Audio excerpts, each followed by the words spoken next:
Hello बच्चों, आप सभी का हमारे YouTube channel teach in Hindi में स्वागत है। कुछ स्टूडेंट्स के रिक्वेस्ट पे हम कक्षा 10वीं हिंदी विषय के महत्वपूर्ण प्रश्नों का वीडियो लेकर आए हैं। ये प्रश्न छत्तीसगढ़ माध्यमिक शिक्षा मंडल रायपुर के 10वीं बोर्ड हिंदी परीक्षा में हमेशा पूछे गए हैं और कुछ महत्वपूर्ण प्रश्न भी हैं। आप इन सभी महत्वपूर्ण प्रश्नों से अपने परीक्षा की तैयारी कर सकते हैं। अगर आपने अभी तक हमारे चैनल टीच इन हिंदी को सब्सक्राइब नहीं किया है तो हमारे चैनल टीच इन हिंदी को ज़रूर सब्सक्राइब करें। आज हम इस वीडियो में सारे महत्वपूर्ण प्रश्नों की तैयारी करने वाले हैं। अगर आपको इन महत्वपूर्ण प्रश्नों के उत्तर की तैयारी करनी है तो डिस्क्रिप्शन बॉक्स पे कक्षा 10वीं हिंदी के लिंक दिए गए हैं। इसमें सभी चैप्टर्स के व्याख्या सहित प्रश्नोत्तर की तैयारी करवाई गई है। अब हम देखेंगे महत्वपूर्ण प्रश्न। छत्तीसगढ़ माध्यमिक शिक्षा मंडल रायपुर महत्वपूर्ण प्रश्न 2021 कक्षा 10वीं विषय है हिंदी विशिष्ट।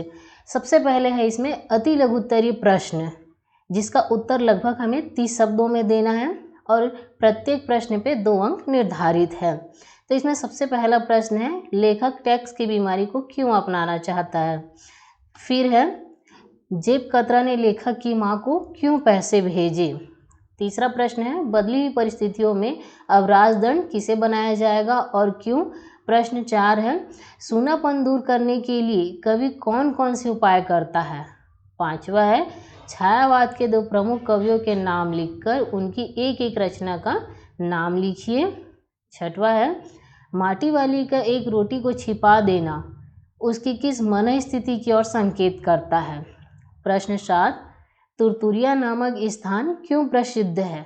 प्रश्न 8, राम रतन धन को जन्म जन्म की पूंजी कहने का आशय क्या है।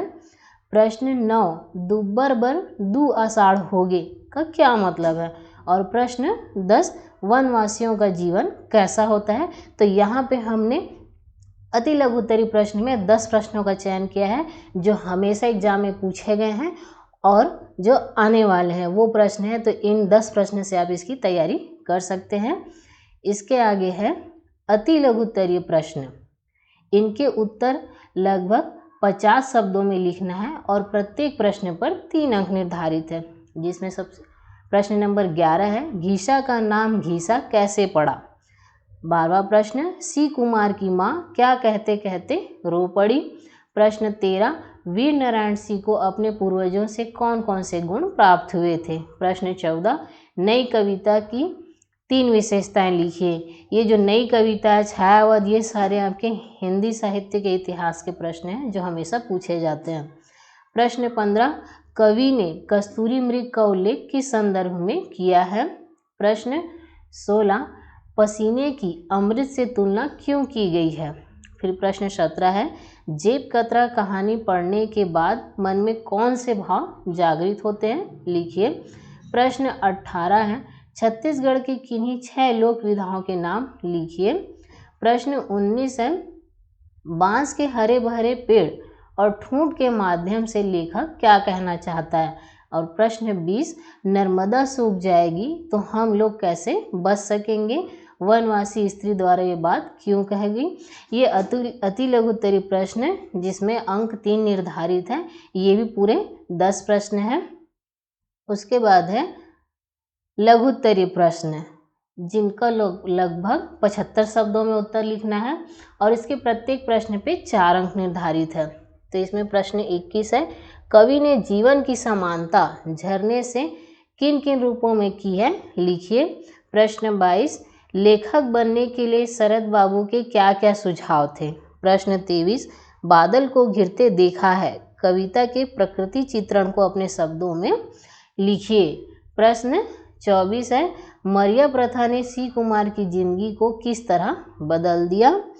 फिर प्रश्न 25, जनतंत्र का जन्म कविता से आपने क्या सीखा क्या जाना, अपने शब्दों में लिखिए।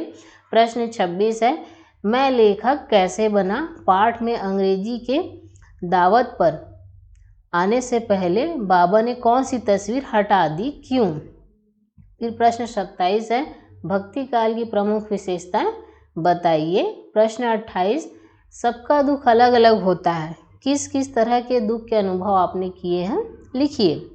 प्रश्न 29, कोठी माँ धान छलक जाए, ये जिंदगी फिर चमक जाए।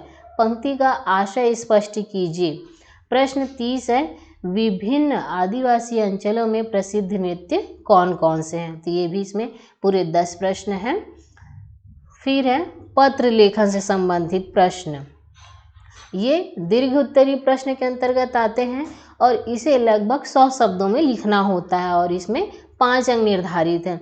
तो यहाँ पे मैंने जो हमेशा परीक्षा में पूछे गए हैं और उसके अलावा बहुत ही महत्वपूर्ण है वो पत्र लेखन यहाँ पे मैंने लिखे हैं, जिसमें पहला है डाक वितरण की अनियमितता के कारण आपको जो हानि हुई उसके संबंध में अधीक्षक डाक तार विभाग को शिकायती पत्र लिखिए। यहाँ पे आपको शिकायती पत्र लिखना है।